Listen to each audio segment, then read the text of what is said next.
excuse. It's just to keep me on track. So the way that I thought that I was actually going to talk about, my experience is just, to tell you about my career path. And, what I'm going to try to do is just, tell you, what was important to me at different, stages and what helped me out to go to the next one. So I did my bachelor in electrical computer engineering from Sharif University in Tehran, Iran. Then I did my master's. As I was doing my master's, I started actually working as a design engineer. And so then after I finished my master, I worked for a couple of years as a design engineer. And that's when I decided to immigrate to Canada. So during all this time I was working, I really enjoyed, the industry work, the design, putting everything into application. But, I always had this in mind. I want to do my PhD. But honestly, it wasn't like my decision until I worked in industry. So I was working in, still research environments, doing design projects for different applications. But again, it always was like, oh, you know what, it's to me, it was a little bit more like a day-to-day job, and I wanted to kind of have that, challenges. Like doing research kind of makes you addicted. So that's what I wanted. I needed again.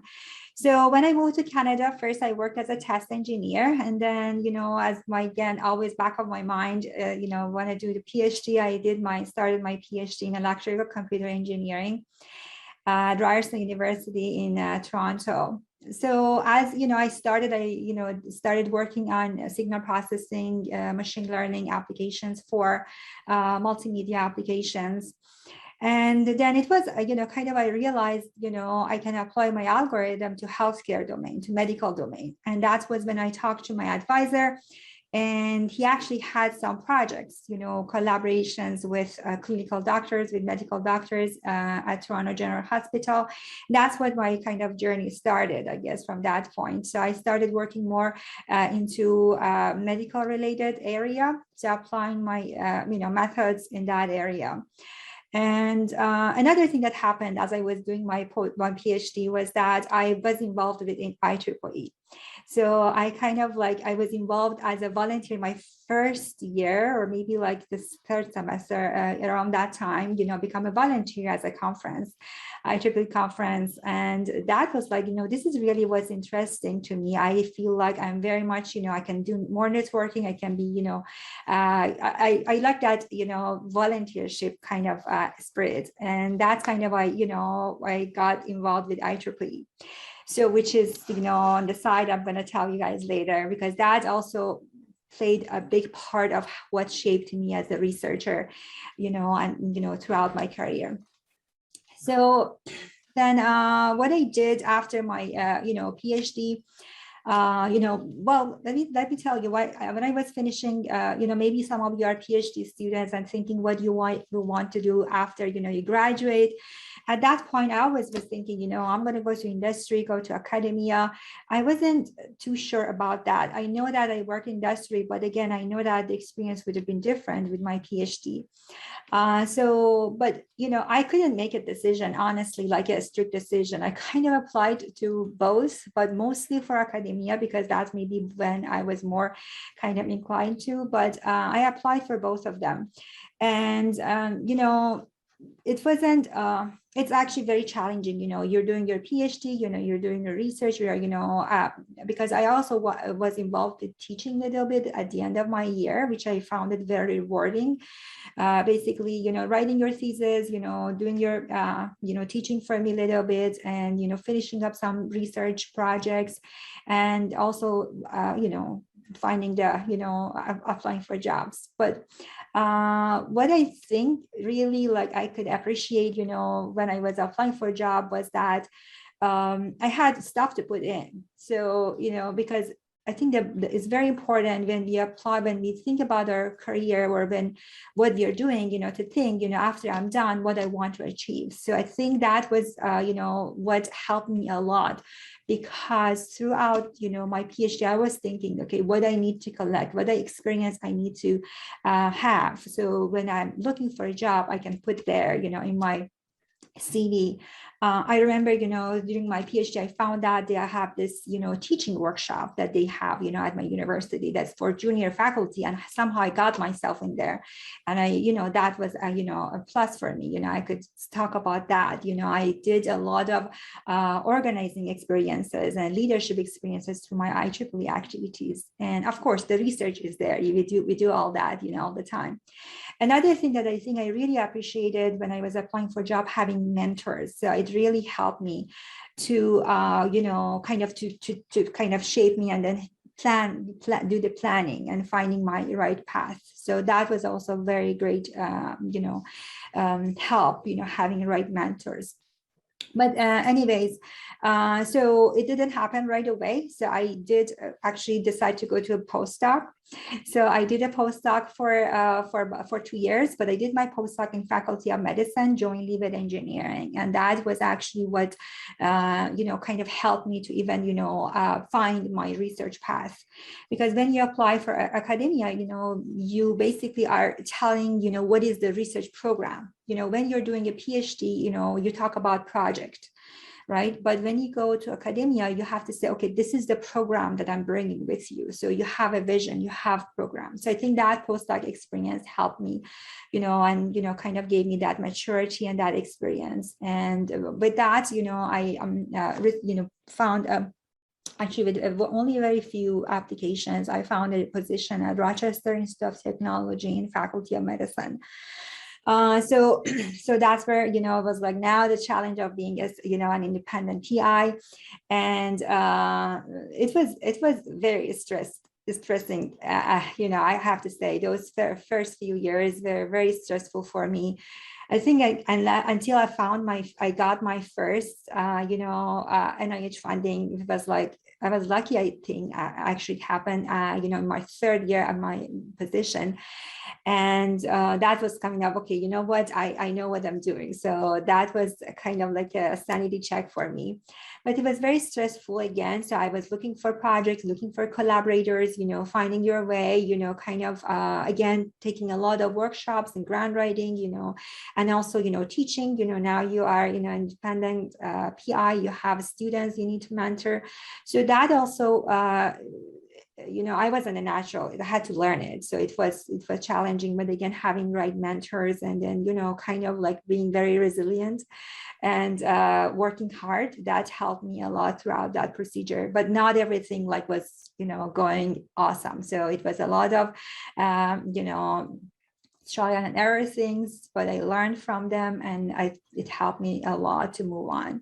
So I have to also admit that, I was very active throughout, in IEEE, activities, but when basically I have to tell you, I started as a chair of, the Woman in Engineer vice chair, and then I became Woman Engineering chair of Toronto section, then I became the chair of the Woman Engineering of the Canada, and then I was the secretary of IEEE Toronto section when I left Canada. So I was very active, but when I started my position, I decided, you know what, I wanted to take a little bit time off. So I was less active with IEEE. I was like too much focused on my, academia, my research path. But, I was still a little bit involved. I was the treasurer of our chapter there, and then I was organizing some events there, here and there. But then after 4 years at Rochester Institute of Technology, I decided that it's time for me to move on to another university. So I think I like the challenge, but also, of course, I have to admit I like the climate here. So it was much warmer than, upstate New York. But that wasn't the only driver. So I moved to Florida Atlantic University, which I'm here right now. And so again, it was a very important move for me. It really helped me to kind of make have more diverse projects, brought me more opportunities for collaboration. And, thinking back, I think it was just the right time for me to move. And I'm really happy for that. And then, since I moved here again, I became more active with IEEE. So I was the chair of the Young Professional Committee of the SPS, for 3 years. And now I'm the associate editor of the Signal Processing e-newsletter. So I don't know, this is what I wanted to share with you. And then I think when it comes to questions, you could ask me, some questions or, some things that you'd like me to share more about it. But before I stop here, I wanted to tell you, did I spend my 10 minutes? Sylvia, am I good on time? Yeah, you are good. You are good. Please take your time. Sure. Oh, okay. You can. Oh, okay, I can. Yeah, I just wanted to add this, so, you are young professional, most of you guys, who are actually attending this, there are so many activities for young professional. I'm not the chair anymore, but it's still a chair for them. There are a lot of workshops, we have actually a panel discussion on Monday. So just, I know that we don't have that much of networking, in-person networking, but I really encourage, you guys attending those events. And also for, a signal processing newsletter. So that's a platform for you to share your achievements. So I really encourage you guys to use that. So we are always looking for more, more news, more reason to be proud of you. So please share your information with us. That was like a 10 minutes kind of review of my career path. I know that when you talk about it, it sounds very easy, but actually it wasn't as easy. So we are all working very hard, and that's why I guess you guys are here. So I hope that you enjoy the rest of these talks. Thank you. Yeah, thanks a lot, Benas. That was a very nice summary of your career. Thank you so much for sharing it with us. And also thanks for encouraging all these young generations, because we talk a lot about how tough it is to get into university, but it's very nice to hear also some of these positive aspects and what you get once you are there. Any questions for Benas?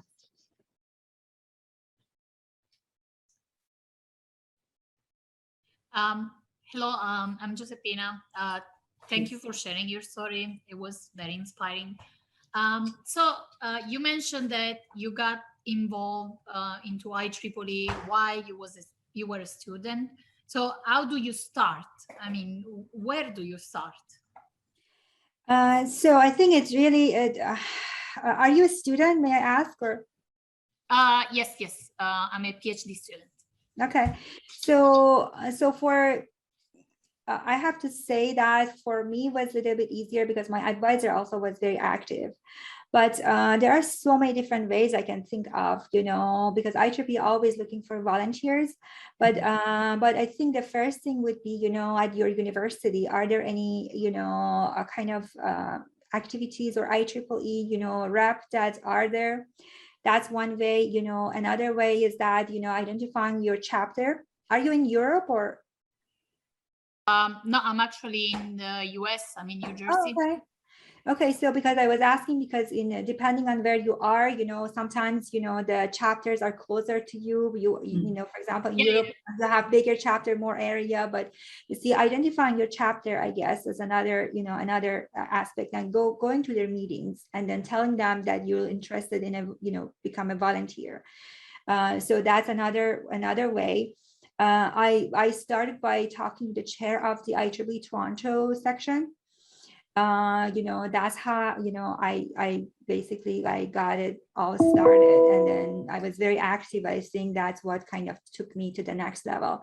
So your chapter, I guess, your university, and I think it's the best place to start. But I don't know, like Sylvia and Farouk and others, if you have any other suggestions, please go ahead. Yes, I actually would agree with that. I've been in different countries. I'm now involved in the Swedish chapter of the IEEE Women on Engineering. But I was when I was in the UK before. It happens, for instance, that we got an invitation from IEEE asking to attend a meeting and providing our opinion on what was important, what we know more, what we wanted to have more, what we wanted to have less. I was in Denmark before, and at that time there was an agreement between my university and IEEE. So we were offered to get subscription for a discounted rate, and we also had a university chapter, small chapter, so to say. So I think if you search for IEEE as always has something close to you, and that's very helpful. I absolutely agree. So it shouldn't be difficult to get in contact. And as Benas also said, we are always looking for volunteers. So there is space for everybody, and everybody is welcome to contribute. Absolutely. Thank you so much. You're welcome. Thanks, Benas, once again. No, nobody else raised their hand, seems to me. So we can actually pass to, I can just give the floor to Golnaz, who would like to share some advice, in this case, about the job applications. Hi, everyone. My name is Golnaz. Do you see my screen? We do. Okay, cool. Let me share.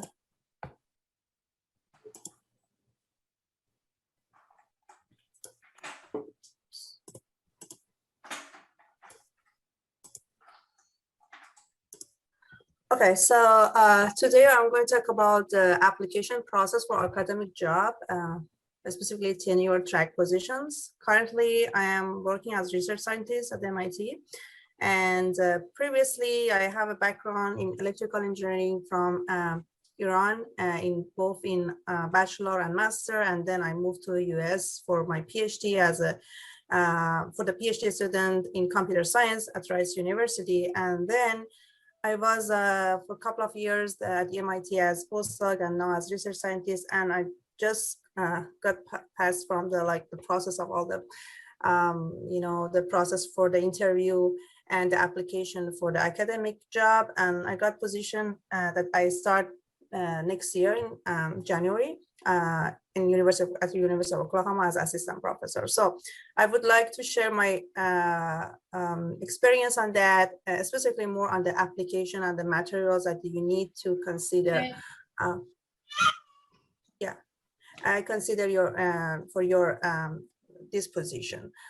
So before the application, I have just a general advice that I encourage you to build a good network before applying. So having social networks in conference, workshop, universities, and having a giving talk to the different universities, especially the university that you are interested to apply for that, and also start collaborating during your postdoc or PhD, so you can have a paper with, for example, especially it could be through your advisors, but would be helpful that you can involve different projects that also is collaboration with other universities, and also ask your advisor if they have he has any connection, and you can start getting more network in this direction, because it's very useful, because the academic position usually it's a lot high demanding, and a lot of people and a lot of postdoc or PhDs are applying. So having a connection and having and knowing somebody there that they at least they can review your application and know about you, or if you can get a connection with them in terms of having the talk there or other collaboration would be very useful. And then, of course, you need to list all the universities. I was going to use the Excel sheet and all the deadlines. I put all the deadlines and also the link to the application and the materials that you need for the applications, and also the department that you consider for hiring. So it's important that you don't miss the deadlines. Some of the universities have some strict deadlines, so you cannot apply after that. Many of them, you can still apply, but usually it's better that you apply before the deadline, so you don't miss that. And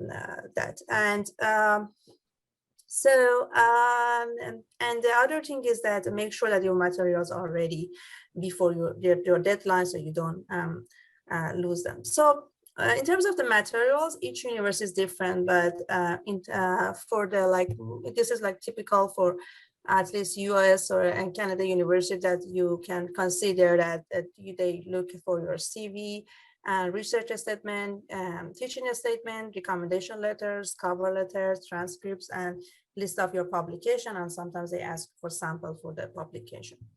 So I go through each of them very briefly in the time that we have, and then If you have any question for each of them or other thing for your application, please feel free to ask me.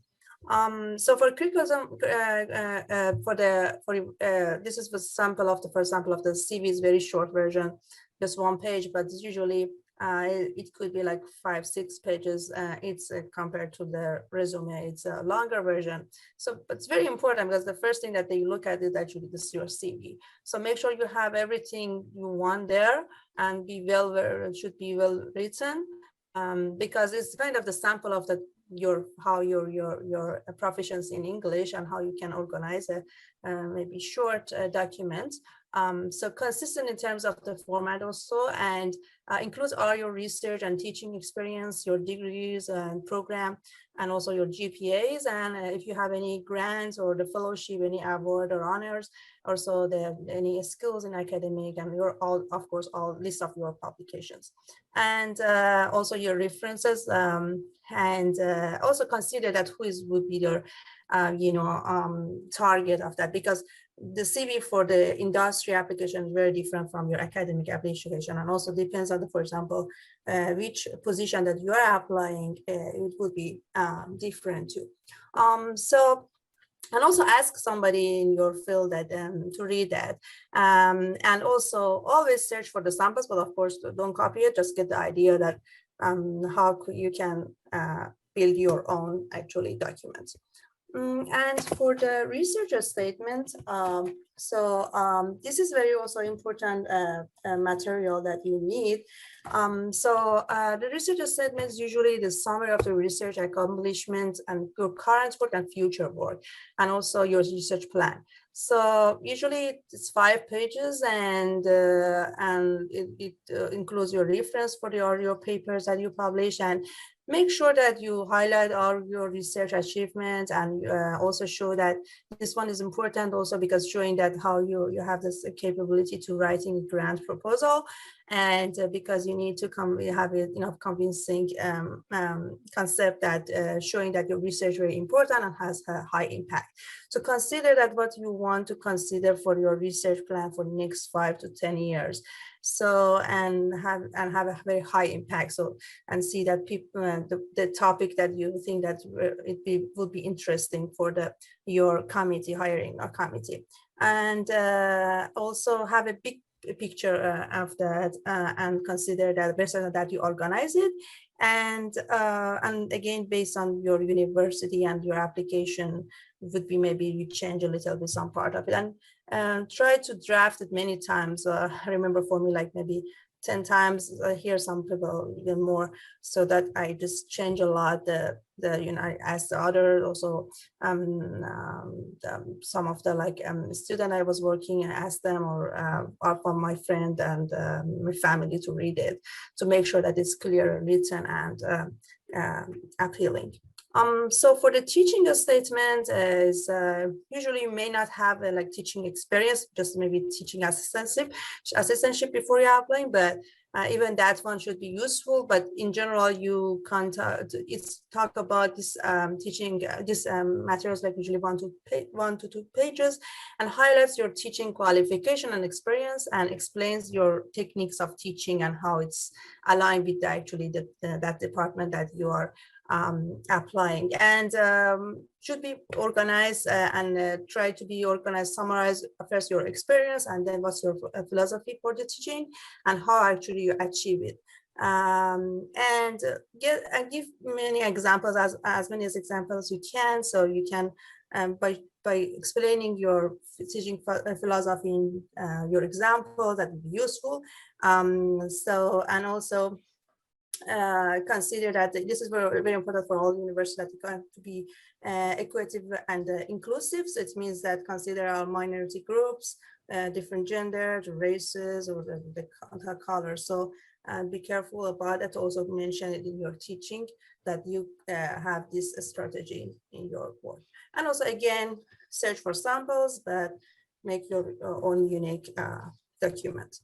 And the other one is a cover letter. So it's usually exactly a letter. So is summarize what you do in actually your in the past, and how actually your skills align with your the position that you applied. And usually you have to customize your cover letter for each application. So because it's important you look at actually your post, the posting, that job posting, and make sure that in cover letter you consider that how actually your background and interests are aligned with what the job requirement for that specific position. And usually it includes you and about introducing yourself, your affiliation or degree of study and current position, and also highlight that how actually your skills align with the that job, and why you think that you will be a good addition to that university or institute. And one thing, the other is letter recommendation. So you have to, usually you need like usually 3 letters, but some universities they need more. So usually better that you have at least one of them from your advisors, and then usually from the academic references. First ask for the references beforehand, before the deadline, and so they have time, and also they don't get surprised when they get that. And of course you have to ask them to make sure that they are willing to write you a letter. This is also very important in terms of your admission, having a good letter. So asking the people that you know that they know you well, and they are going to have a very good recommendation for you. And publication, of course, it would be before the application, but considering that having good journals and conference papers in the high impact venues. And citation is important, but it's more important that your papers is related to what position that you apply, and more interesting and up to date. And last but not least, so apply as much as you can. So actually you can get more experience of interview, and also you have more higher chance in like getting the offer. So we can choose between them, and also it has a lot of factors going on in the academic positions, similar to other positions, but for the academic position, because very limited positions, and that's why that doing right time, right place, and it's very important, and also be lucky that. And so follow up after that with the department and university if you know somebody or they have email so about your application if you don't hear from them. And also start preparing your pre-interview talks, which is also the other part, but I don't talk very much on the interview tips. I don't know how much I have time. Maybe I'm done, right?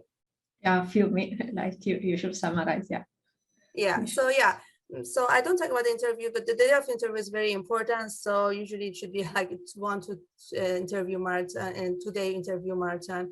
So you have a lot of interviews back to back, and you have to prepare for that. And also having a good presentation is very important in your interview, and showing your interest to that specific department and that program. So that's all. So if you have any question, and also by the way, we are hiring the students and a postdoc and graduate student. If you're interested, please contact me in robotics, machine learning, and reinforcement learning, multi-agent systems, and self-driving cars. So thank you. Thanks a lot, Golnaz. It was very nice. We heard a lot about the interviews today, but it's very good to know what to do before. Any questions for Golnaz?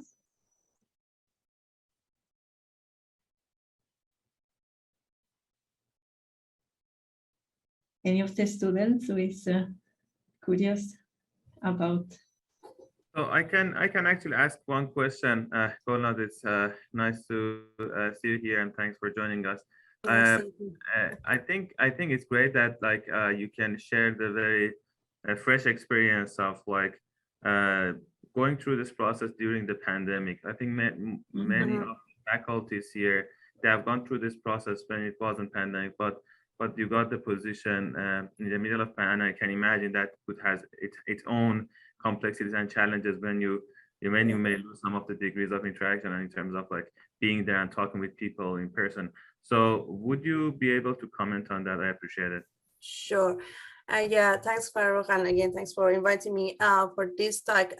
Actually, yeah, that's a very good question. It's really different, and it's like both like a lot of the first thing is like very position that they are freezing their positions. So I got the many emails that they said that we are not actually closing our, our hiring now. So that's one thing that I had much less number of the, position that is related to my, background and interest. And the other thing that you mentioned that is very important, having in person there, having on-site interview, all my interviews was virtual interviews. Mm-hmm. So both is like, very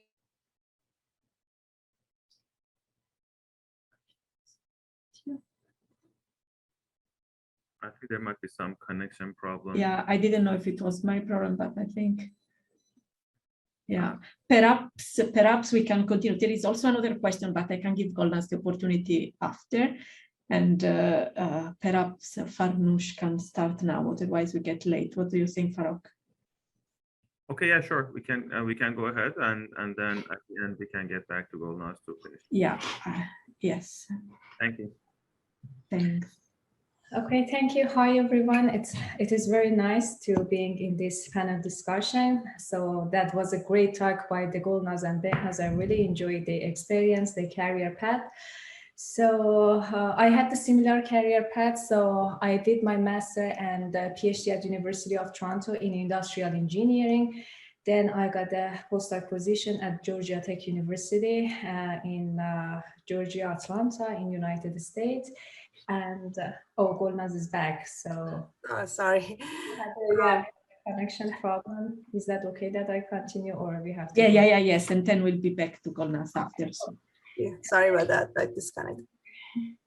So I did my postdoc at Georgia Tech in the United States, and then I got a job at Concordia University in Montreal, Canada, and I started my academic career in July 2018 at Concordia University as the rank of assistant professor. So during my PhD studies, we had a collaborative project with industry with Bombardier Aerospace Company, which is one of the biggest and not only the biggest aerospace company in Canada. And I worked there when I was doing my PhD, and I worked there approximately around 3 years at Bombardier. It was a really hard time for me, working in industry and doing my PhD. And unfortunately, the project that we have at Bombardier, it was not, related to my PhD studies. And, I had to deliver two kind of reports to my academic supervisor and to my industry supervisor. So it was a big challenge for me, but I learned a lot. I got the industry experience, and on the other hand, I built my CV to being in academia because I didn't want to, choose the academia, to lose the academia position in future if I decided to go with the academia. So as Behnaz said, at that time, I decided after the graduation, before the graduation, closing to my graduation, I decided to think, so what should I do? Should I proceed with industry or should I go with the academia? And at that time, I had the offer from the Bombardier. My manager wanted me to be in their team and to go with him. And I had to decide what to do, being in industry or academia. That was a difficult decision for me, but I decided to go with the academia. And that's why I applied for the postdoc position. I got a NSERC PDF grant, which is one of the prestigious PDF grant that we can get from the Canadian University. And that grant and that decision, changed my whole life, I would say. And during the postdoc position, the important thing that you're gonna learn is that how to do the research, perform a research on your own. There is no supervisor. Your postdoc advisor is like just, I would say it's like a colleague for you. It's not the supervisor. At least for me, was like that. And he was always saying to me, whatever you want to do, okay, go proceed to see if we can get the result or not. It was totally different from the PhD. And At the beginning, it was very difficult because you didn't know that if you are developing the algorithm, is it correct or not? And you are always, in the PhD need your supervisor approval, but at the postdoc, you are your own boss, and you have to trust yourself, and you have to, move on with the project. And that was a great experience for me. And my advice for the students who are gonna continue with the academic position is that for sure it's highly recommended that you go for the postdoc. That's a great opportunity. And then I started my career at Concordia University. That I would say it's not an easy job. And I wanted I want to talk about the challenges that we are facing in the academia. So,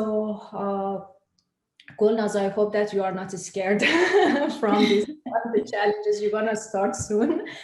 But I cannot say that industry is the best option or the academia is the best option. It's not just a 0-1 binary decision. Academia is the best or industry is the best. No. Both has the pros and cons because I have the experience on both sides. During my PhD study, I was very busy working in industry, doing my research. So unlike Behnaz that did lots of, lots of involvement in the organization, I didn't get a chance to be involved with the different organization because I didn't have the time. But when I started my career, I had to involve to be in different organization, and I'm actively now involved with the IEEE Society on Reliability. I'm the ADCOM member of IEEE Society on Reliability for 3 years, and I'm also the program chair of the Prognostic and Health Management Conference that usually, it's a yearly conference that I usually held in North America. And I'm also the student outreach chair of the American Society of Quality in Montreal section. So after I started my academic position, I started to be involved in different organizations. And being in academia, as I said, has certain challenges. I was just reading about, I'm talking about the Canada, but I think that in the United States, or maybe if any of you have an idea, you can share your idea with me as well. In the Canada, I was looking at the numbers and the statistics, and it was showing that only 40% of the females are in academia. That's really unfair. Only 40%, and 60% are just for the men professor over there. So I think in the United States we see the similar trend. And although the PhD graduated are mostly female in Canada, but we see that the academic position for female are much more less than the male. So that's the question here: why we should have this unfair distribution for men and female professor? Also in engineering, we see that it is much more less than 40%. I'm involving in the hiring committee of our department at Concordia, and I see myself that from, for example, 50 applications, we just have only 5, I would say, female applications, and the rest are always male. And that's really, strange why we have the less female, application. One possible, answer is that, okay, in the engineering, we have less graduated female engineering. So that's why we have, less female applicants. But I believe there are certain challenges that maybe female don't prefer to go to the academia. And for me, I'm going to talk about my own experience and the challenges that I face in academia. So as Behnaz said, being in the academia, it's not a project, it's a program. You have to build a program. You have to be not a good researcher, be a good leader, be a good manager. Okay, that's the point that you have. You have to manage everything. You come up with different projects. You have different students to supervise. Each student has different, project. You have to monitor them closely. You have an, industry collaboration, different project coming from industry. You have to be involved in the grant application. That is really, really important for your career path in academia. And I would say, in general, you have to be active in 3 domains: service, academia, and teaching. And your evaluation is based on these 3 domains. Okay, so you have to be a good teacher. You have to be, get the high, course evaluation from your students. In the academia, you have to, graduate high quality trained students. And also you have to publish in a good and international and well-reputed journals and conference venues. And in the service, you have to be involved in different services, either in the university or in an international level. For example, at the university, at our department, I'm involved in different committee members, and at the international domain, I'm involved with the, for example, ASQ and IEEE Society. And you have to be good in all these 3 domains, and that's a challenging, that's a big challenge, how to manage your time and how to be good at each of this level, each of this domain. Another challenge that we have in academia is that, is the pregnancy issue for women.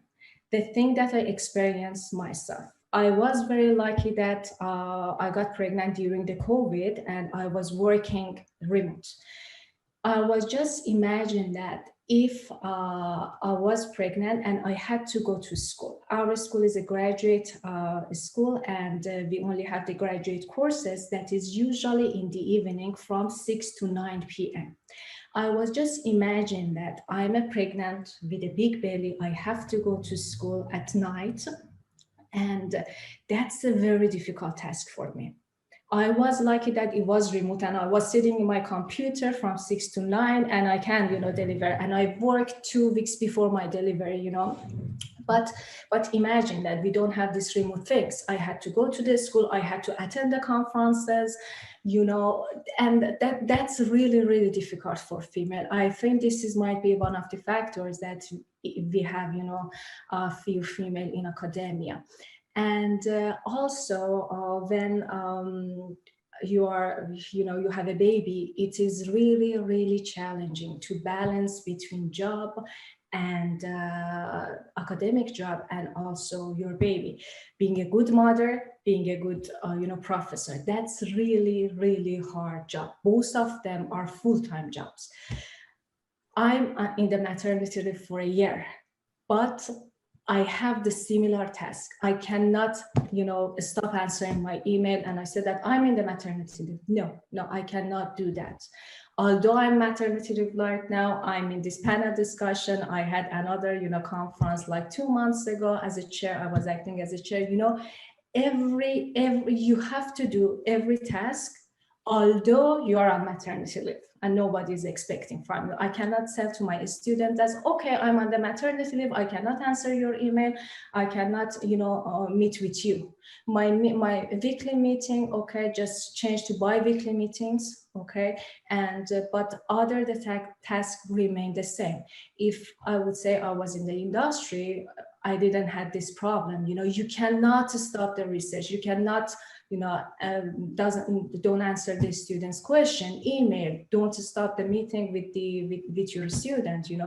They have to deliver their thesis. And that's, I think, the biggest challenge for female being in academia. And manage also their motherhood, task.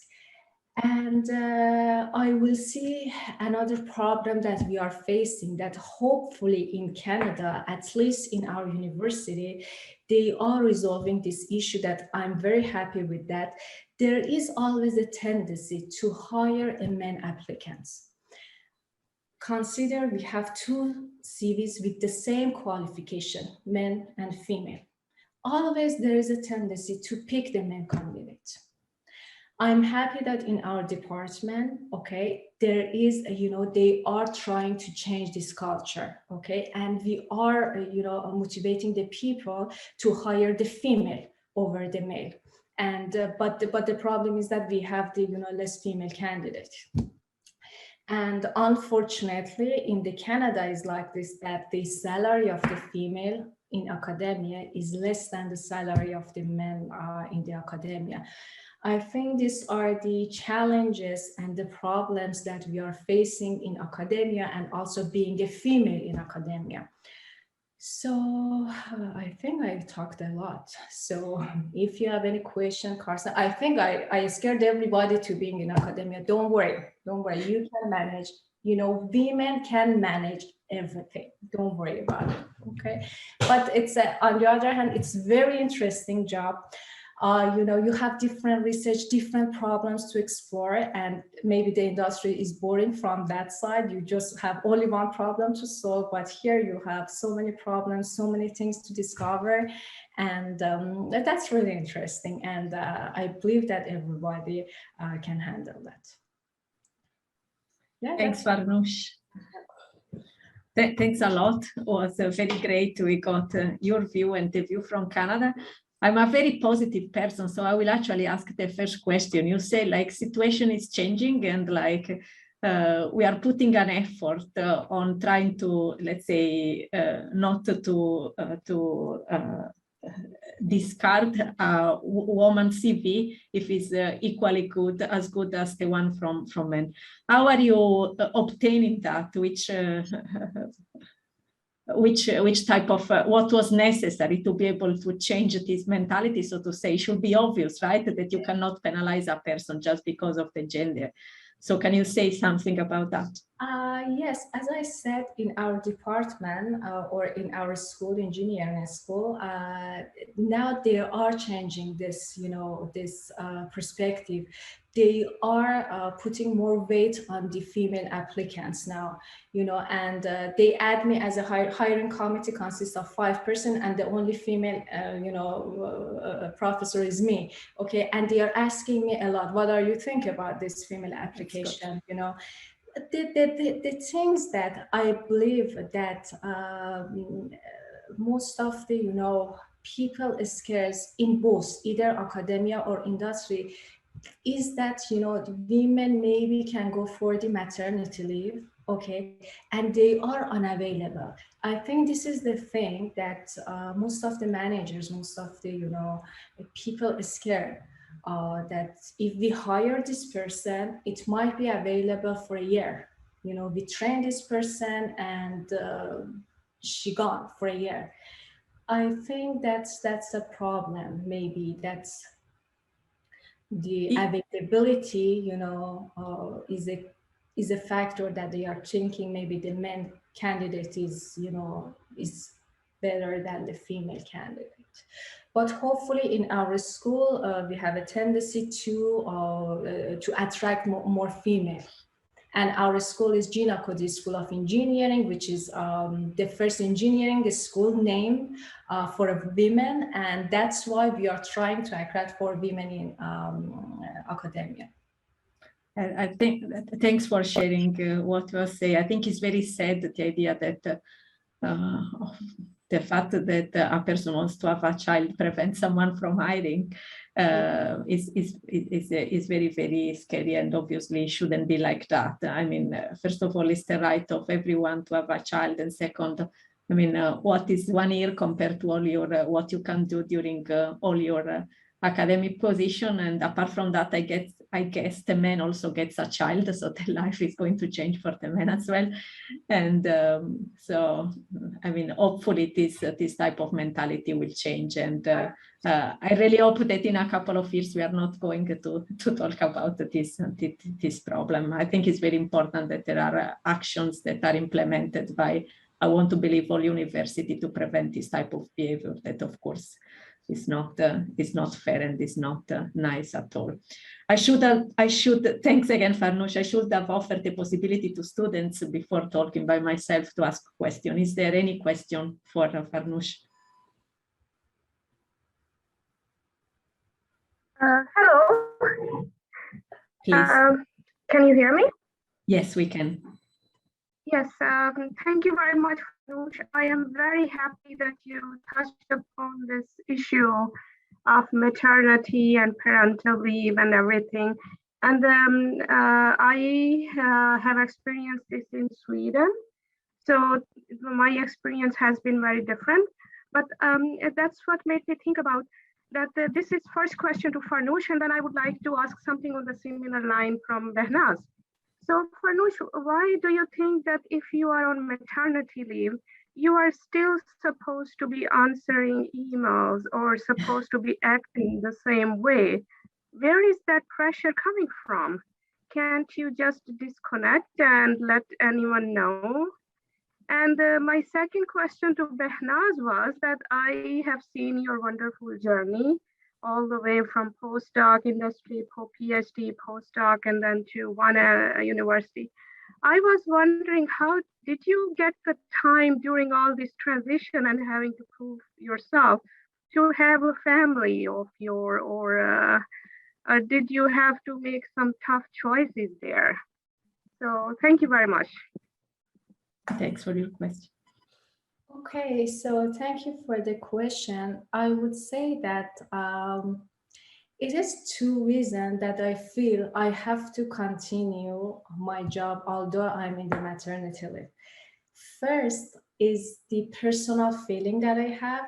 I don't want to, stop myself for a year, and maybe it's my mistake, I don't know. I see it as a competition. I see that my my other colleagues are publishing and I cannot do anything in a year, and that's a constant pressure for me. And I was saying that, okay, I have to continue. I cannot say that, okay, although I do have a child, I have to stop everything. As I said that, so I'm now, working part-time, not as a full-time, because I don't have a time, to be honest with you. I can either, sleep very well these days. But for example, you have a deadline to catch and you don't know what to do. You have to deliver.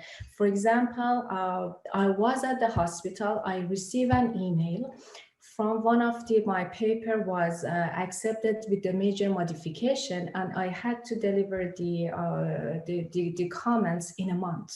I just delivered at the hospital. I was just checking my email. What should I do? I cannot say that, okay, I cannot,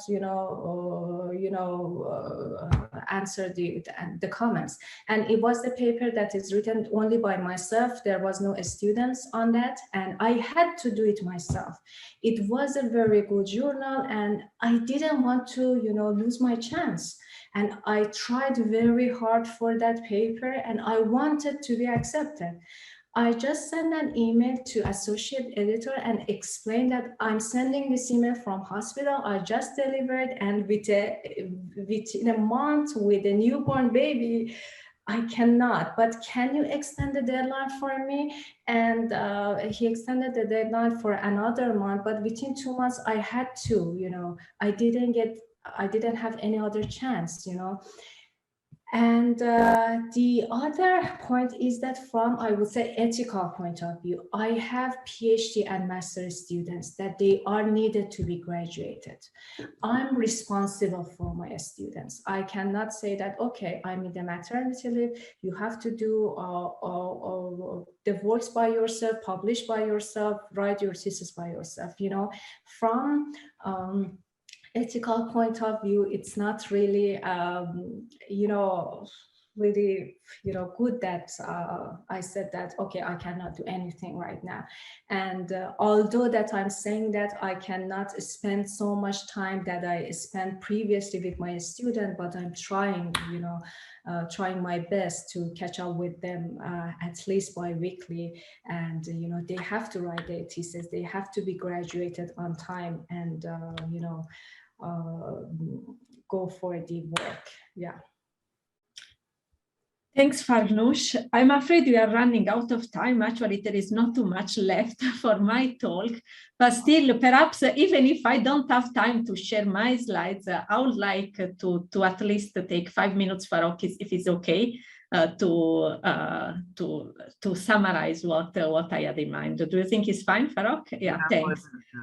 Yeah, so I think, like I say since the beginning, I'm a very positive person, and I want to conclude with positive notes. We all know that there are a lot of challenges that we face in academia, and I'm sure people from the industry say that they will also need to face a lot of challenges. And it seems that our universities or like the place we work from are demanding a lot, but I think we are also getting a lot, and we are getting a lot of support. And this is the part where I would like to focus. Perhaps it's different in different universities, and as the person who just asked the question, I'm also based in Sweden, and I think we are very lucky. But we say that the university somehow asks us to write grants, to be good teachers, but I think, and at least this is valid again for my university, I'm affiliated to Chalmers, we get a lot of training on how to write a good grant application, we get pedagogical training, and of course all these helps. And also, as a woman in academia, perhaps at least one slide I want to share, like this slide summarize what. Can I do that? No, I cannot. You should be able to share. You are the co-host. They say multiple. I don't know, but what one participant can share at a time. I don't know, somehow I'm not allowed. But what this slide shows, the slide that I want to show shows is actually the idea of the academia as a leaky pipeline. So you have a lot of women in the master program, and then like the number of professors is less. And we are trying to put an effort on also somehow counteracting this tendency. So we have created here, like I'm involved at least in two activities. One is called two network activities. One is called WISE, which stands for Workforce for Inclusive Science.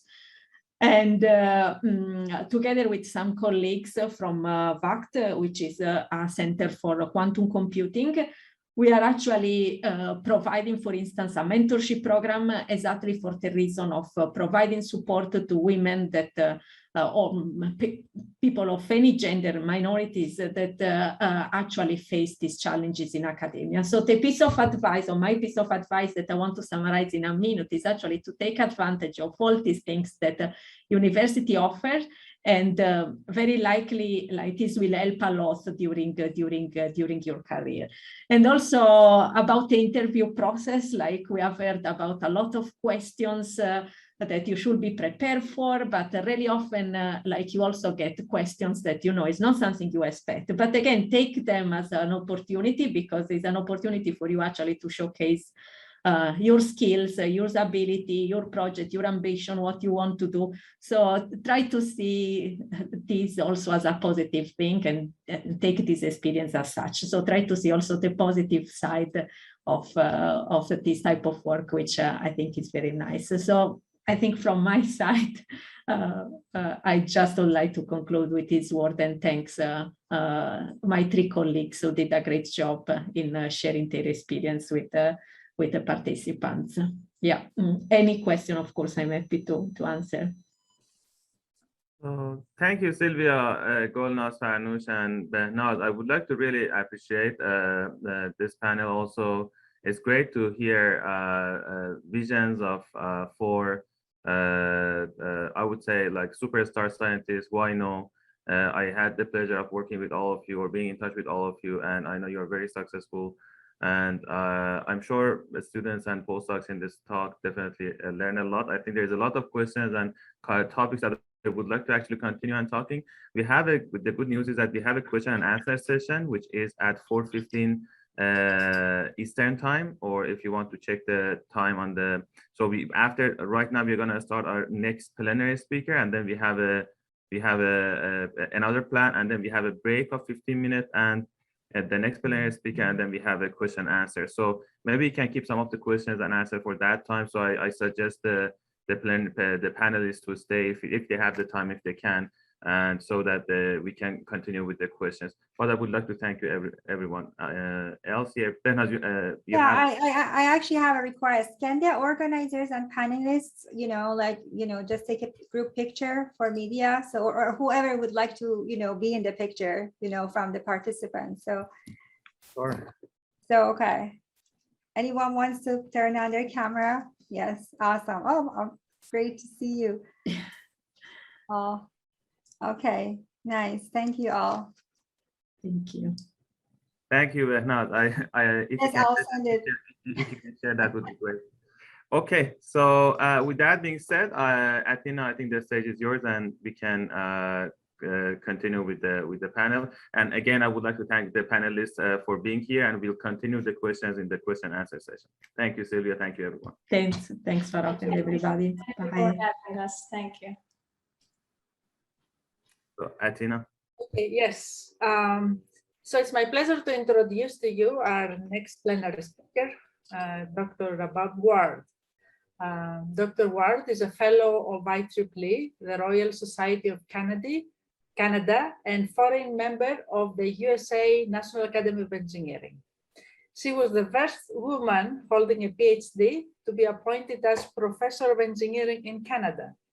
She has supervised around 50 PhD students and 50 master students. She has contributed in a broad area of signal processing, including signal detection, image encoding, restoration, and applications in cable TV, HD TV, medical imaging, infant cry signals, brain-computer interfaces. Dr. Ward has published over 670 referee journal and conference papers and holds 8 patents. Some of her work has been listed to a license to the US and Canadian industry. She has served in various leadership positions. I'd like to mention her 2016 to 17 presidency of the IEEE Signal Processing Society.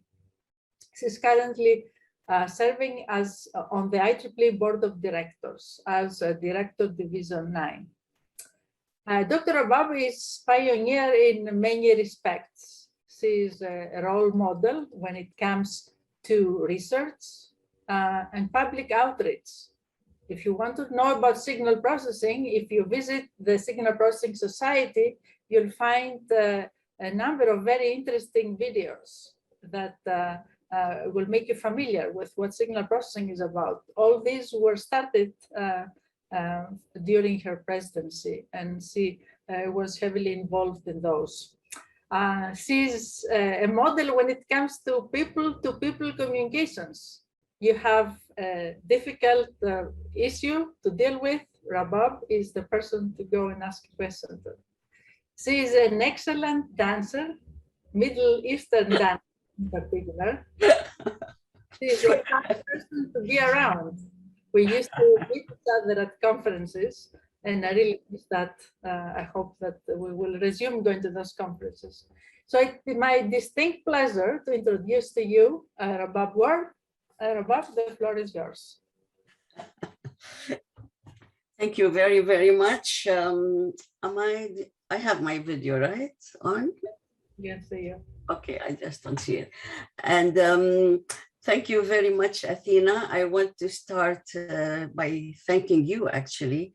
This whole series of progress, it's on the 3rd now, is all your ideas, is all you have put in, and the organization you have done, and convincing so many people and inviting them. This was a great feat. And for this session of progress, I want to also to thank Farouk Atashzar for being very active and so on. So this is very, very commendable. Thank you very much. I will I will tell you stories. This will be an hour of stories.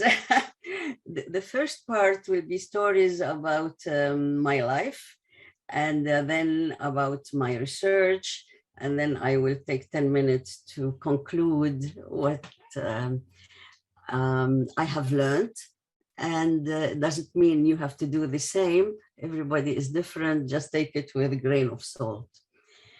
I want to start by talking about my mother.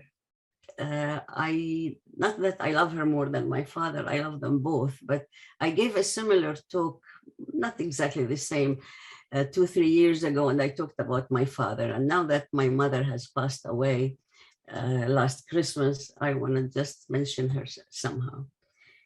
My mother got married in 1941. She was 17 years old then.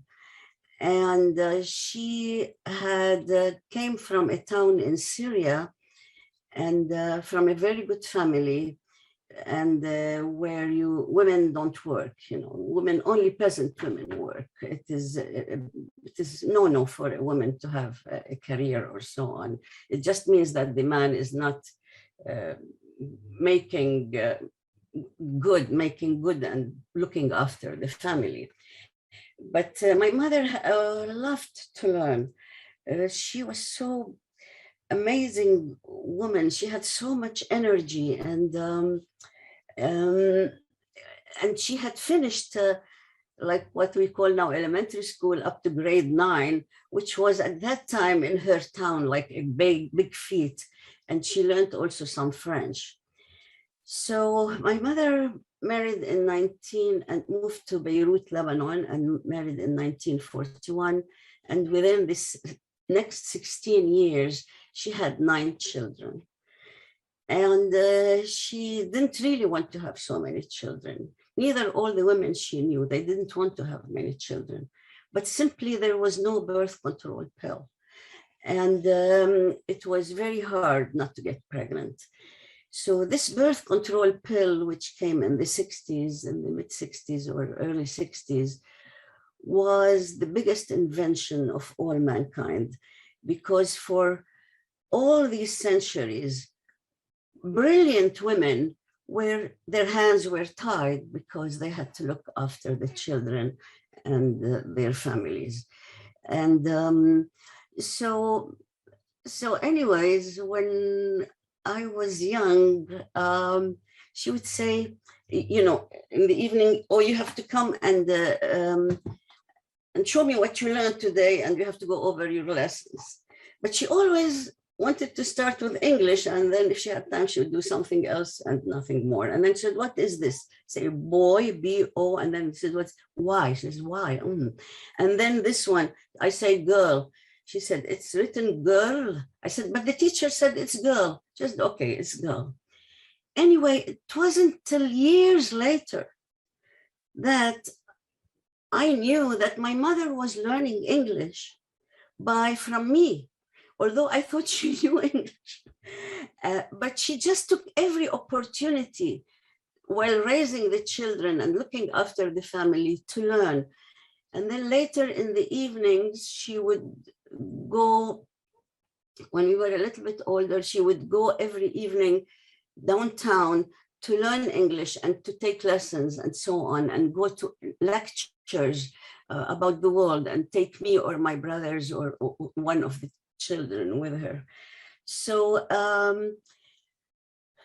in a way, I really feel that I am living her dreams, because I was lucky.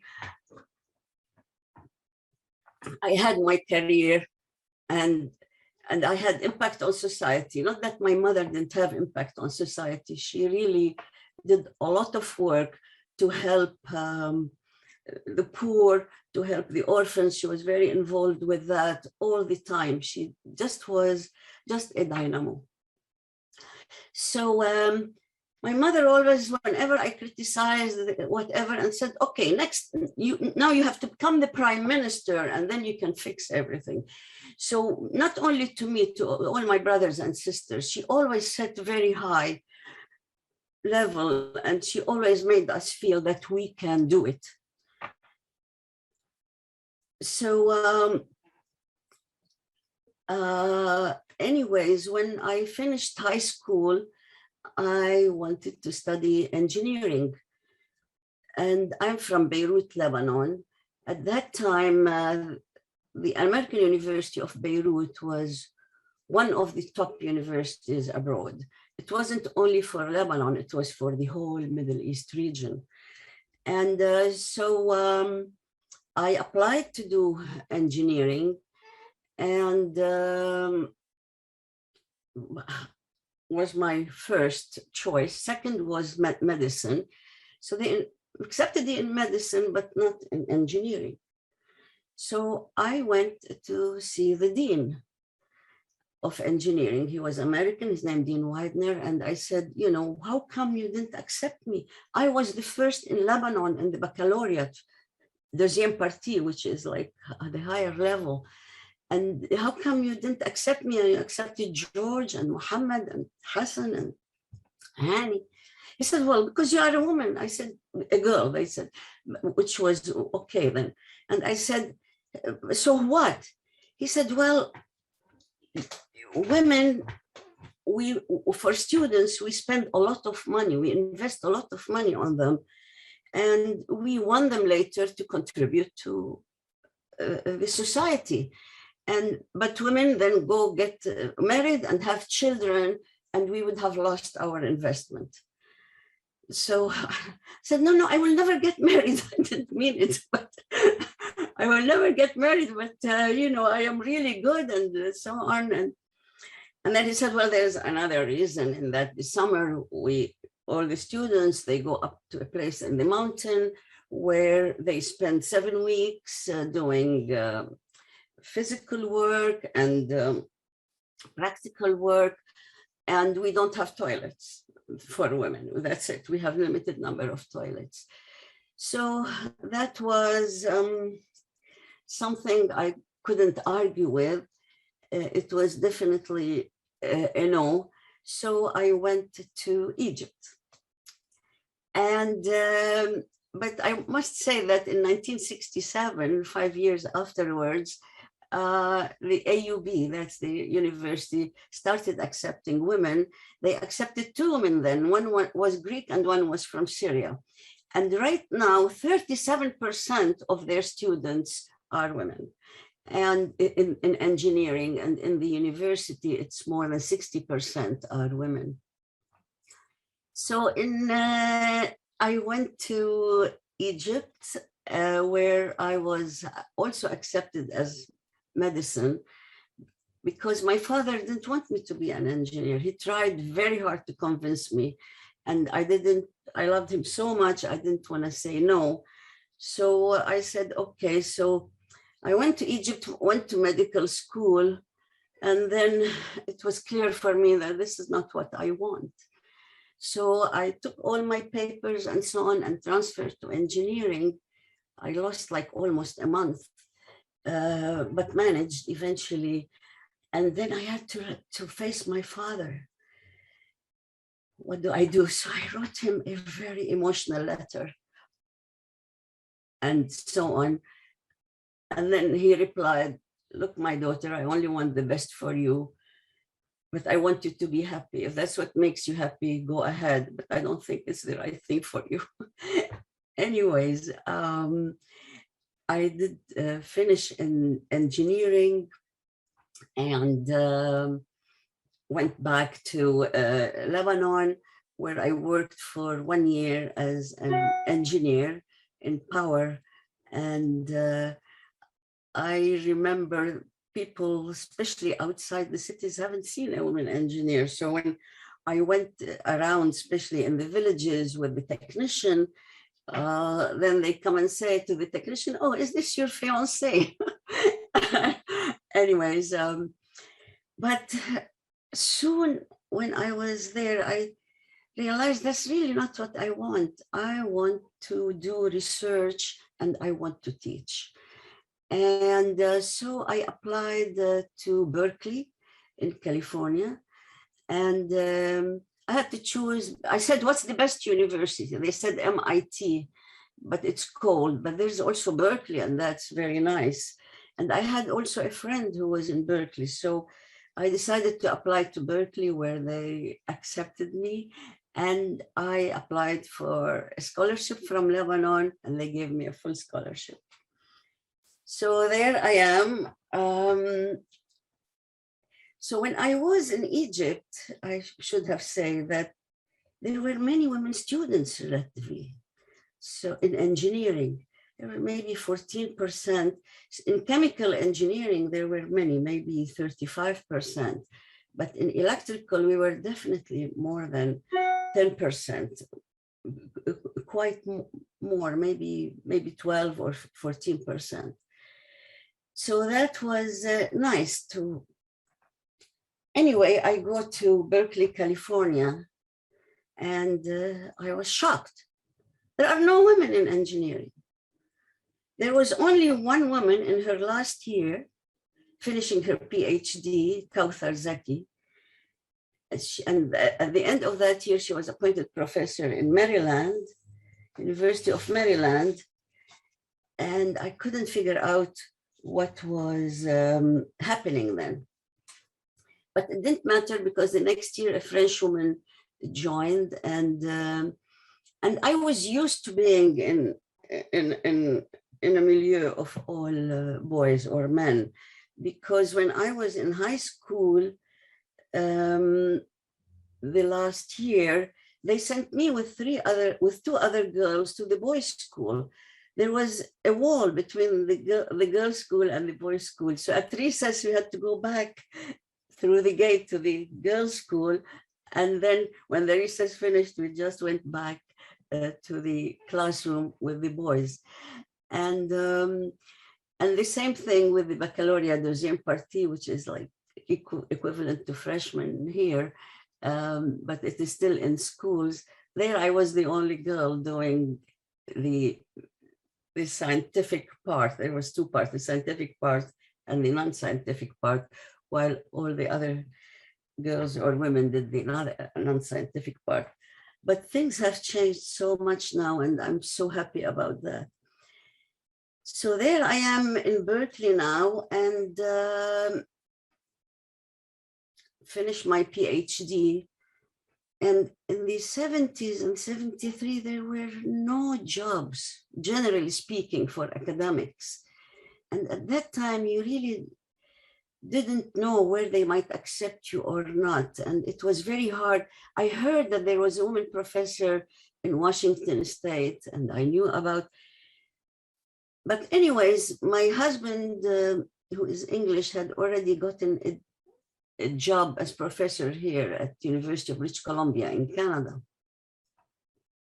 So I came here, went to my university. There was no way. It was like, they looked weird at me. You know, you really have a PhD, you're a woman. This is, at that time, life was a little bit different. And so I went to I was member of IEEE. I went to the IEEE lectures meetings, but again, the men didn't really, they accepted me, but didn't include me. They were always talking. It was very lonely. So it was a good time to have a baby. So I had my eldest son, Rafiq, and in the meantime, the Department of Computer Science accepted me as a sessional lecturer. So then I found out that this is how women were. They were sessional lecturers, appointed from one year to another. Not only me, but also in all of the sciences as well, in the physics but in engineering, there were not even women in a sessional lecture. So after a year and a half, we have some roots in a way, or some friends in Rhodesia, which is now Zimbabwe, and they were starting a new engineering school there. And so my husband really always wanted to go back to Africa. He's originally from Africa. So, or at least he spent part of his life there and he loved it. So we both went to Rhodesia. Now, Rhodesia was in a way like South Africa. It was apartheid, but not in schools, not in education. So the university, there was no apartheid. It was totally mixed. And also where we lived on campus, that whole area of the campus was mixed. And Africa is really magic. It's so beautiful. It's amazing, great life. And the job was very, very interesting because it was a new department, a new engineering school, and we were got help and support from professors in the UK because there was a lot of connection between Africa and the UK. And I had to learn about what education is in university and how to start new programs. And now already when I was in Canada, I was in the computer science department teaching courses nobody else that they wanted me to teach. And I say, yeah, I can do that. So I would learn it and teach it in computer science. When I came to Africa also, I had to do, luckily it was first, second year, and when there was second year engineering starting and then third year. So again, you know, lab courses, whatever courses they needed, I would teach, but luckily always I had a course in circuit theory and in control because my background was what we call then systems theory, which is, when I got my PhD, there was nothing called signal processing. Or maybe very, very new, but it had not made it into, at least not to Berkeley. So, but there was a war in Zimbabwe, and we just had to leave. We just couldn't stay there.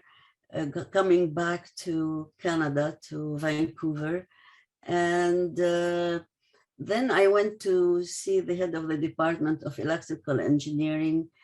I wrote to him, he said, I have no courses. Then in July I came and he said, yes, we have some courses which we need people to teach. Will you do them? I said, yes, I can do them. So for 2 years, I was a sessional lecturer. In the meantime, I really I never stopped my research. I was doing it alone. So I networked a lot with the other professors in the department, and I tried to help with what they have, if they have optimization problems and so on. So they started to have very good, anyway, after 2 years, they decided I was good enough to be an assistant professor. So I was appointed as an assistant professor in 1981. And this was like in 1982. So this was like 9 years after I got my PhD. And you know, in our field, things change a lot. So my knowledge was getting obsolete, I realized, and now I really have to publish in good journals. I really have to supervise students. So I started thinking, what shall I do? And I phoned friends and so on. And then a friend told me, you know, did you look at signal processing? Because you have a good background in systems theory. And I looked and I said, yeah, I like image processing. So I really had to do, in a way, my own PhD, and I was supervising myself for a couple of years and so on. And then I concentrated on image processing, and I started I had a very good master's student, and then I had a very good PhD student. The master's student, I was working with them a lot, in a way like my mother did with me when I was a little girl, learning from them, but I was also putting all my heart into learning and being ahead. And then I had a very good student who is now professor in Toronto, and on image restoration. So here I want now to talk about the research. At that time, the Fourier transformed ruled. And so you really had to learn a lot about, because FFT, the DFT, you know, was discovered in 1968, was it? And by 1974, the transaction on ASSP was published for the first time. And by 1990, they changed it to the transaction on signal processing. First, it was acoustic, speech, and signal processing. So I just had to learn and put a lot of effort in learning and in supervising students and learning from them. So the first work we did on image restoration was with a professor in astronomy. And they were talking, you know, if we said, what's the problem? So many times we get a big star or a small star, and we don't know if it's two stars because of the atmospheric blur when the light comes from the stars to the telescope. There's a lot of blur. So we worked on image restoration, and we started publishing in top journals. And so that picked up my confidence a lot. And but by the time Link finished his PhD in 1989 or 1990, the Hubble telescope came, which was doing what we were doing in image restoration. So then I started now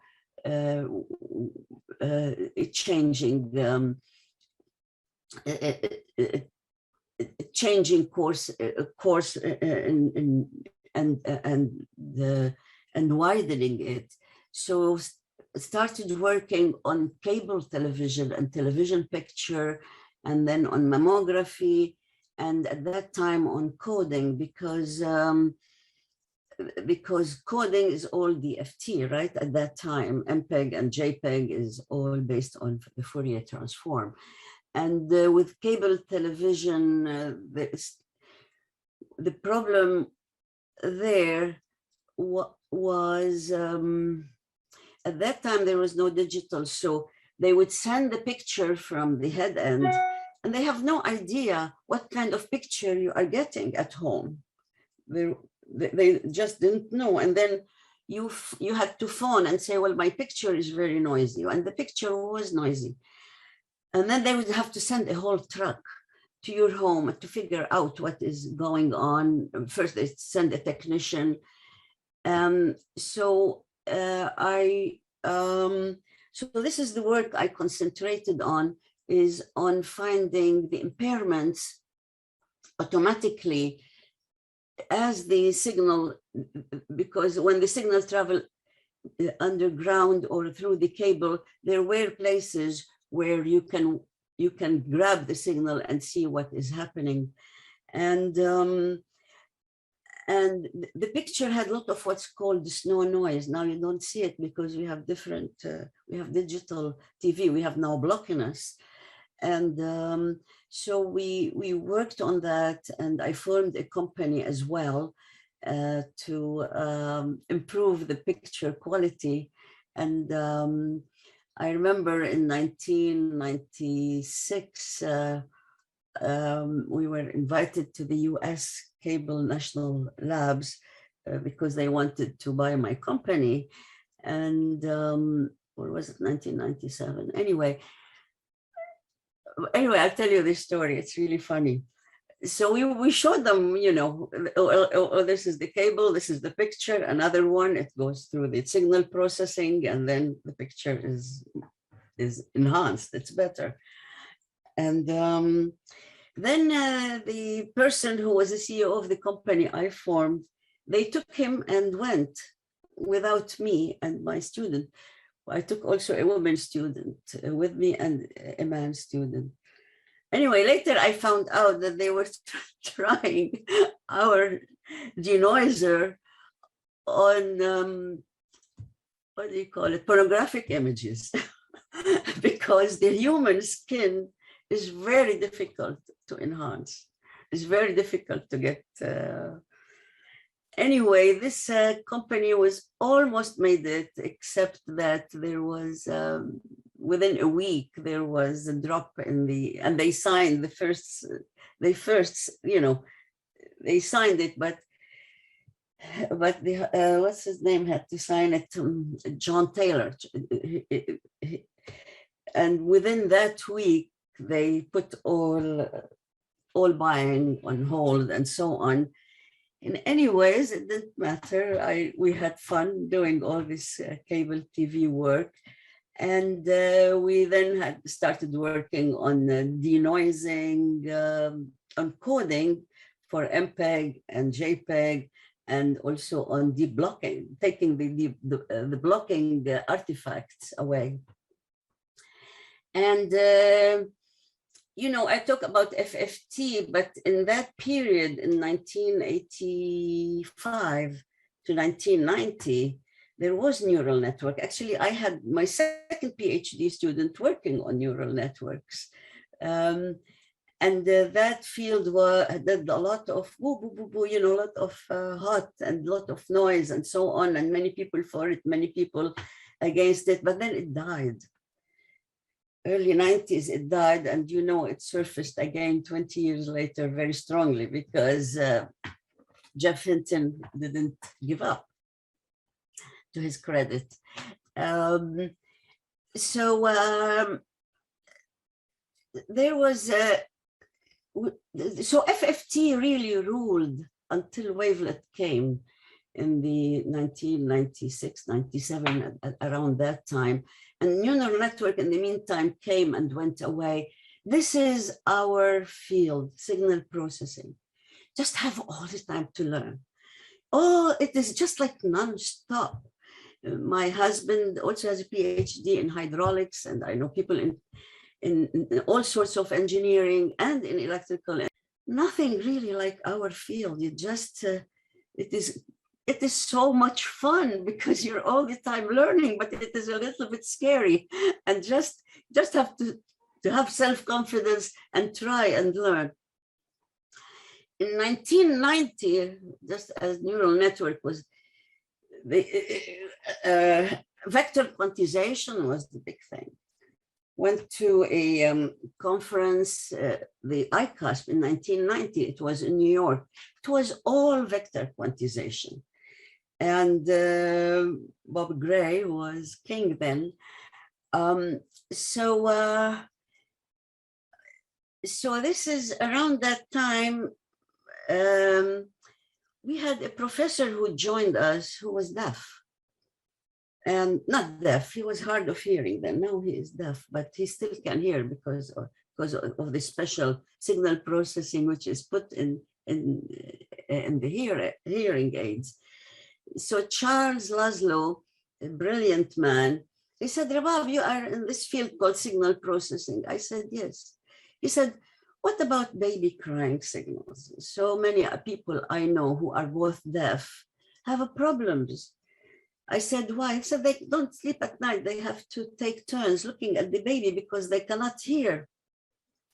Is there a way you can look at the signal and say, oh yeah, this is very stressful signal. We should wake the parents up. Waking the baby is no problem because you can just put a vibrator under their, a pillow. But the problem really is analyzing the signal to know if the distress level of the baby, or what is the distress of the level of the baby to wake up the signal. So I said, yes, we had a very brilliant student then, and we worked with him. And this is where I really got to like Markov models.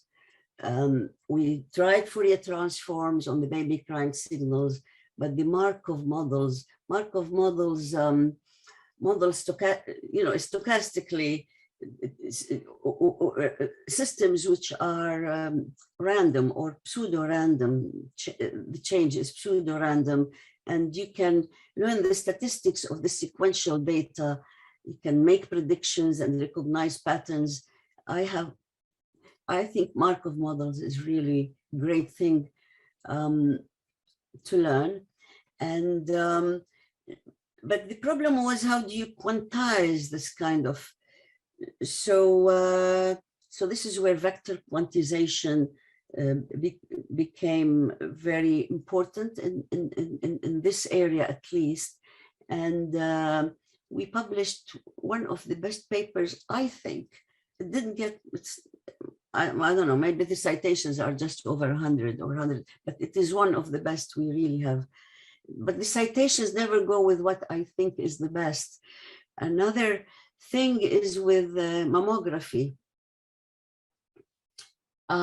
With mammography, which is you know, the X-ray of the breast to determine whether there is cancer or not. I also think one of the best work I did with my student, I really worked with him because I was still, and I at that time I was still proving the theorems, and this was in the around 1992, 93.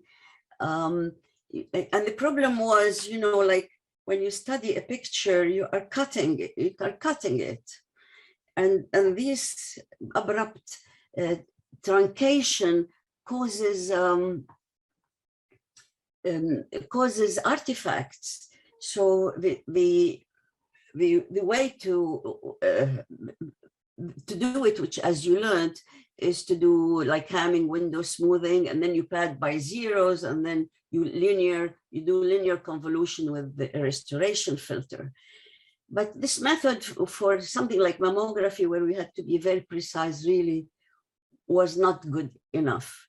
So we got a different method where we pad by the reflected version of the image before, and then we convolve, but not using linear convolution, but circular convolution. And it gave so much better results. So even though we started working on mammography and detection of breast cancer, we came out with a theory for padding and for the truncation artifacts. Also at that time, you always had to worry about the number of computations. You don't do this as much anymore, but if you look at all the literatures in the 90s and the 80s and even in the 10s, you know, they all worried about the amount of computation. So another thing with mammography, so the student graduated and he did very good work on detection of cancer from the mammogram taken now. You see, the secret of breast cancer or any cancer is early detection. You want to detect it as soon as possible. And then there was a year or two, and we had another PhD student, and I told Mohammed, you know, everybody is now working on the image which is taken now. What about if we find where they found cancer and go to the X-ray which they detected a year before and look at the same place and see, is there something different there that we are missing? Why didn't they detect it a year before? So really, it was a very simple idea, but for some reason, nobody has done it before. And sure enough, in 72% of the cases, we found that there are things in the picture before. So, and for that, at that time, going back to what we use, we were using for this, you have to detect features. And Muhammad tried something like 62 features. And he found that 6 of them are the best for this detection. And these were, one was using fractals, one of the features, and 2 were using Markovian texture features, and then 3 others features. So we started doing features and we have been in classification as well, which is really what is now called machine learning. But at that time, many people later were, oh, what's the difference between machine learning and signal processing? This is before deep learning. And they say, oh, the people in signal processing find the features and what features they are, and the people in machine learning do classification. Is this true or not? I don't know. We were just doing both, because you cannot at that time get results without doing both, and classification didn't mean anything if your features were not good. So we are now in the 95, 96, 98, where wavelets became the king. And we had better go faster. We also worked on wavelets. We had to learn it and work on it and use it in features, and using in my brain-computer interface, and then but before when wavelet came, it was JPEG 2000, but now in 2004, Hollywood and the cinema selected wavelets, JPEG 2000, which is based on wavelets, not on DCT. So wavelets were overtaking DCT, and since then we don't hear about DCT much more, except for electronics, because we know that the vast majority of chips in electronics are based on DCT. And my student later published Jasper, which is a software implementation code. He published it in 1999. This is for implementation of wavelets and JPEG 2000, I mean. Then we started working on brain-computer interface, and the brain-computer interface, which we did, and we were the first, was different from what other people do. Number one, we did not assume that you plant anything inside the brain. It's just all waves collected from outside the brain, and that we insisted that you will be able to detect what is the intention of the person, not within a fixed period when the system tells you what is your answer, but anytime. So the person can put the light on and off at any time, and not when the system tells him, is this you want to put it or not? And we concentrated on reducing the positive rate, because the last thing you want to know is a person if in a wheelchair and the light turns still red, and the system tells him go, and he goes no. The worst part for brain-computer interface, the best is this positive rate, which is false, and that's what you wanted to minimize. So we had wavelets, then compressive sensing.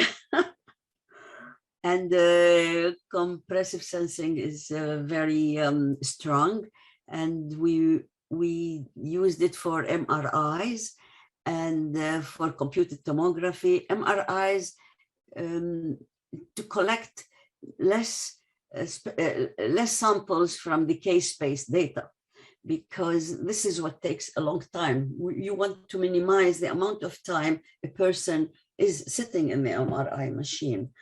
And with computed tomography, you want to minimize how much X-ray a person is, you send to inside the person, because X-ray is very harmful.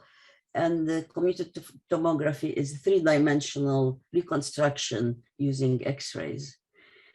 So that takes us then around 2010 to dictionary learning. And dictionary learning now is linear decomposition using not only one bases, not only FFT or wavelet or this or that, but a few bases elements. And this is really very strong. I liked it very much. And we used it successfully to recognize human action, what kind of action and movements. And maybe latest is deep learning. And I have heard a little bit about deep learning, but it's only in ICISP 2013 in Vancouver when Jeff Hinton gave the first plenary speech. I was the chair of that conference and worked with Li Deng on that. I realize I have to go faster. So what I want to say here is, I've talked a lot, but what is we want to abstract? So what we need for success, and you can take this with a grain of salt, you really need self-trust. This, especially for women, is self-confidence. You have to reduce self-doubt. All the rest are men and women, but for women, I think mainly I want you to be more confident. Yes, you can do it. And everything you want in life is really out there. It's just waiting for you. You have to figure out how you go and get it and make the effort. So this is very important. Reduce your self-doubt and you will be successful. If you fail, so what? Failing is good lesson. I have failed. I didn't tell you, I didn't have time to tell you about how many times I failed. And then I bounced back and my failure helped me in my next success. Number two, you have to take responsibility for your own life. You have to do what you want, and so on. Don't blame others. Just this is you. And life has all these twists and turns and changes, and things are all the time changing. So you have to be flexible and select what you want to do. And somebody in the last session said, being positive. This is so important. Being positive, and if you fail, it's okay. And flexibility, and be happy and love what you do. And how do you get all of that? You just have hard work and perseverance. You have to be really prepared. You have to work hard. You have to read, research.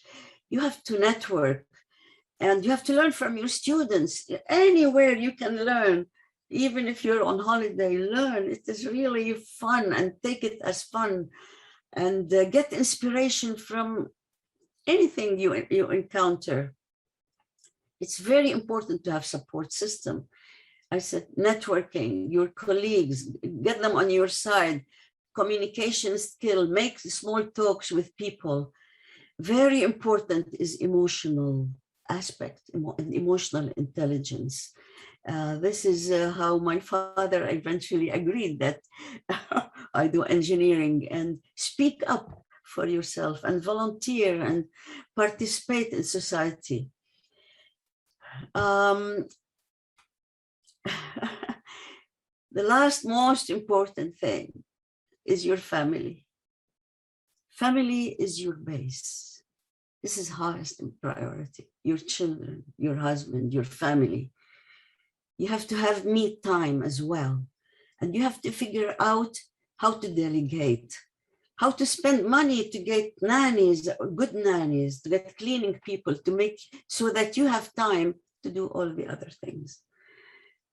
Farouk, did I overtake my time? Because I really want to have questions and answers. I cut out quite a bit. But have the time, and I truly am enjoying, and I should just say that you are the hero, and I really appreciate every single moment of your talk. And I'm sure, I mean, for me personally, it was so inspirational, and I'm sure many young students, faculties, and postdocs here, they learned a lot. And yeah, no, we have time. I believe we still have about like 10 minutes to have, if you want to continue, and then if you want to engage with the audience.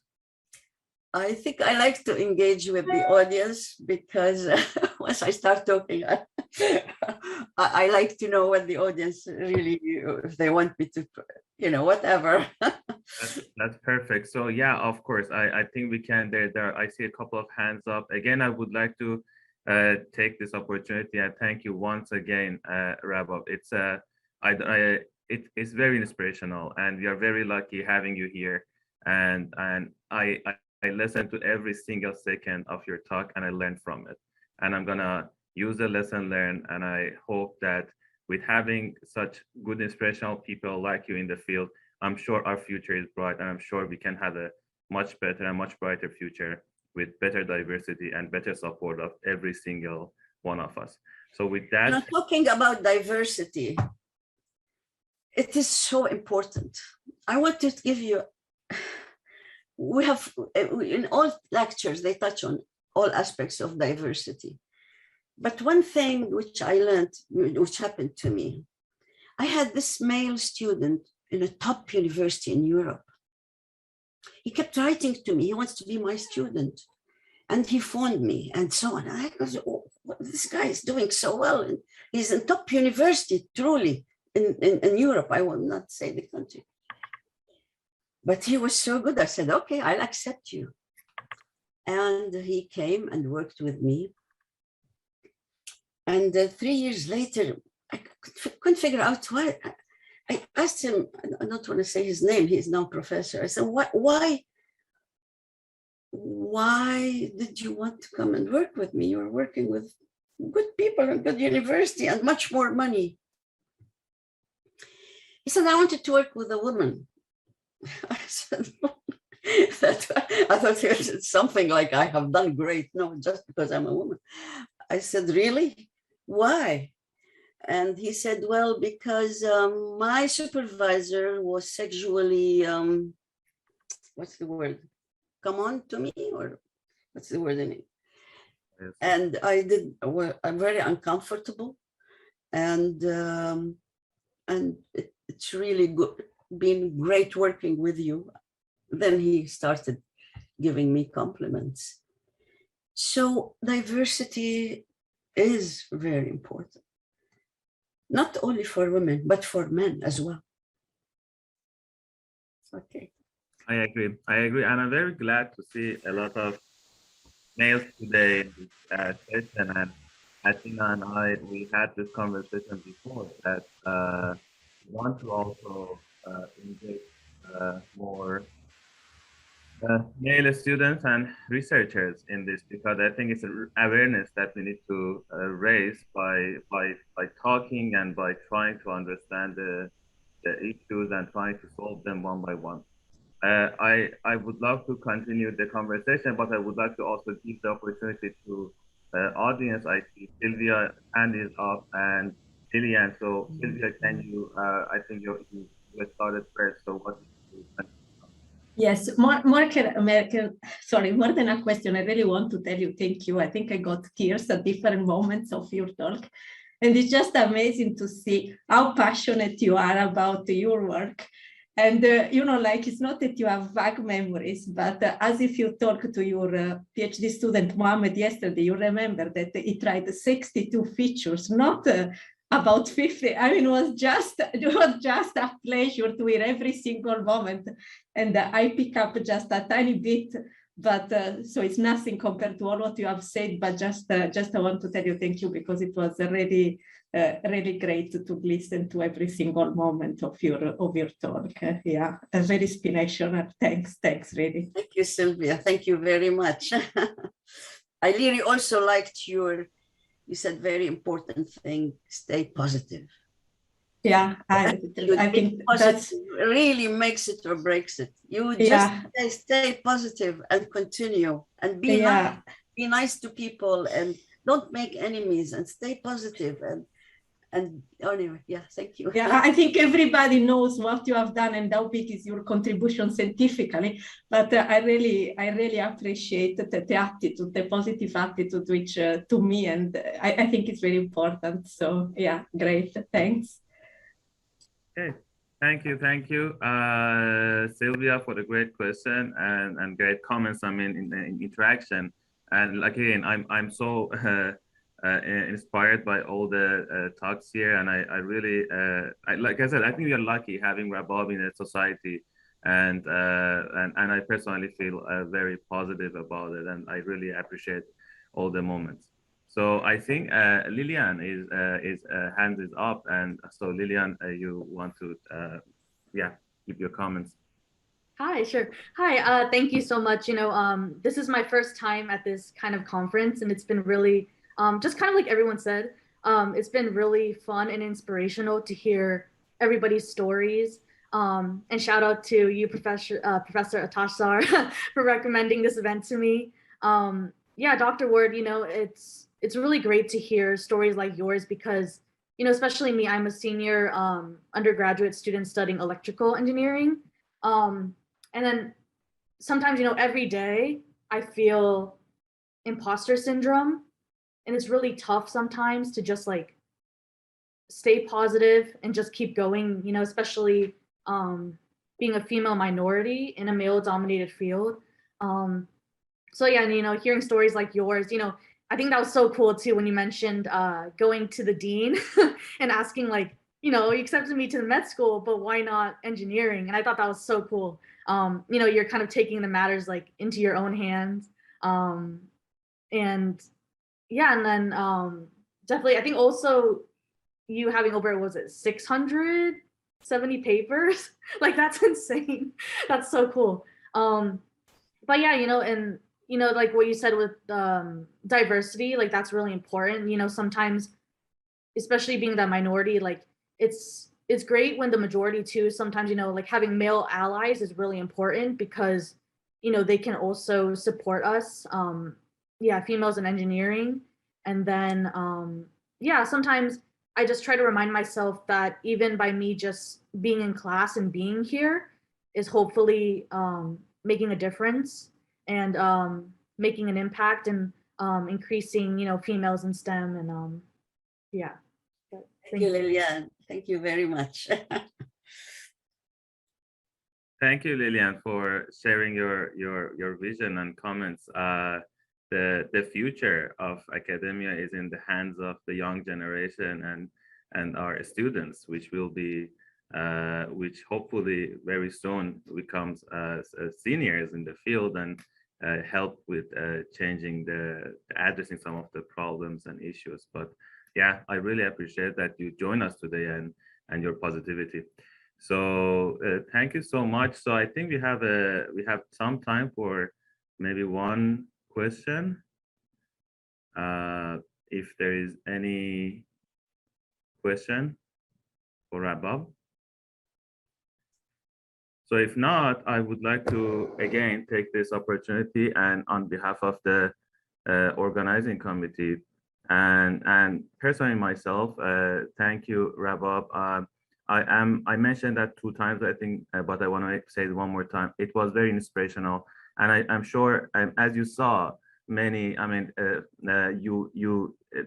your talk helped and inspired from the very young students to professors, and that just shows the impact that you have. And we are very lucky that you're here, and thanks for accepting our invitation. And I really look forward to seeing you in conferences and hopefully more future in person in future progress events. Thank you so much. Okay, so Hi, Baruch. I just wanted to also say, you asked if anyone had any questions. I just wanted to say I really found this talk very inspirational, and it's so wonderful to have role models like this, female role models, and that are so successful. So I'm just very honored to have heard that talk. Thank you, Jackie. Yes. Jackie, for sharing your vision. So